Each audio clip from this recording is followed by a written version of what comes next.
ناظرین اکرام، السلام علیکم ورحمۃ اللہ تعالی وبرکاتہ۔ حضرات محترم، کبھی کبھی یہ مسئلہ ہم سے پوچھا جاتا ہے کہ ہم نے سرکار خواجہ غریب نواز کی بارگاہ میں حاضر ہو کر وہاں پر چادر چڑھانے کی منت مانی ہے، لیکن کسی مجبوری کی وجہ سے ہم وہاں جا نہیں پا رہے ہیں، تو ایسی صورت میں ہم کیا کریں؟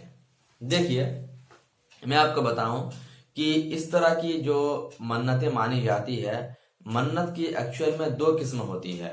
یعنی جب آدمی اپنے کسی کام کو اللہ کے کسی رضا پر معلق کر دے تو اس کو شریعت کی زبان میں کہا جاتا ہے منت۔ جیسے میں یہ کہوں کہ یا اللہ، اگر میرا یہ کام ہو جائے تو میں سرکار غوث اعظم کے نام پر ڈیک چڑھاؤں گا، یا سرکار خواجہ غریب نواز کی بارگاہ میں حاضر ہونے کے بعد چادر پوشی کروں گا۔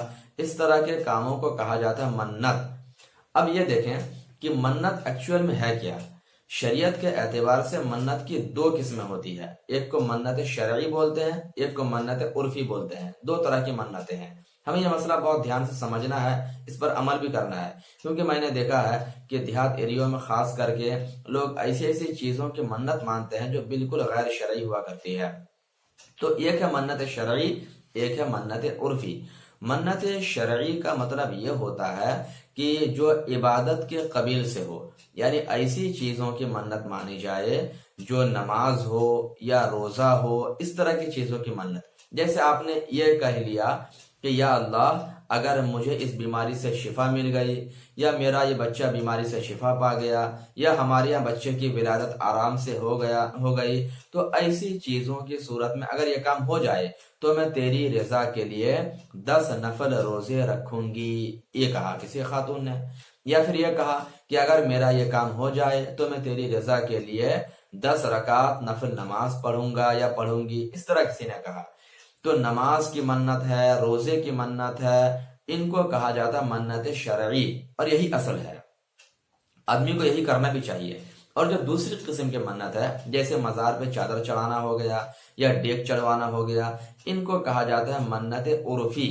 منت عرفی کا مطلب یہ ہے کہ لوگوں نے اس کو رائج کر دیا، لوگوں نے اس کو کلچر دے دیا ہے۔ میں غلط نہیں کہتا، بلا شبہ بزرگوں سے عقیدت اور محبت کا بہت اہم ذریعہ ہے، ہونا بھی چاہیے، لیکن اس کو لوگوں نے رائج کیا، اسی بنا پر شریعت کی زبان میں اس کو کہا جاتا ہے منت عرفی۔ تو اب حکم یہ ہے نا کہ اگر کسی نے منت عرفی کر لیا ہے تو ایسی صورت میں اس کا پورا کرنا واجب نہیں ہے، ہاں اس کو پورا کر لینا بہتر ہے۔ یعنی اگر آپ نے کہیں چادر پوشی کے منت مان لی تو ایسی صورت میں وہاں جا کر چادر چڑھانا آپ کے اوپر واجب نہیں ہے، اس منت کو پورا کرنا واجب نہیں ہے۔ لیکن جو منت شرعی ہے، جیسے کسی نے نفل نماز پڑھنے کی منت مان لی، نفل روزے کی منت مان لی، تو ایسی صورت میں منت شرعی کو پورا کرنا واجب ہے۔ اگر بندہ پورا نہیں کرے گا تو پھر وہ گنہگار بھی ہوگا، تو اس کو پورا کرنے کا حکم ہے۔ تو ایسی کنڈیشن میں اپنے مفتی عبدالسلام آفیشیل چینل کے ناظرین سے گزارش کرنا چاہوں گا کہ آپ کو جب بھی منت ماننی ہو تو آپ منت شرعی مانا کریں، جو اصل ہے، جو کتابوں سے ثابت ہے۔ اب رہی بات بزرگوں سے خراج عقیدت، ان سے برکت لینا، اس کا بھی میں آپ کو طریقہ بتا دیتا ہوں، بہت اچھا طریقہ ہے، عمل کریں۔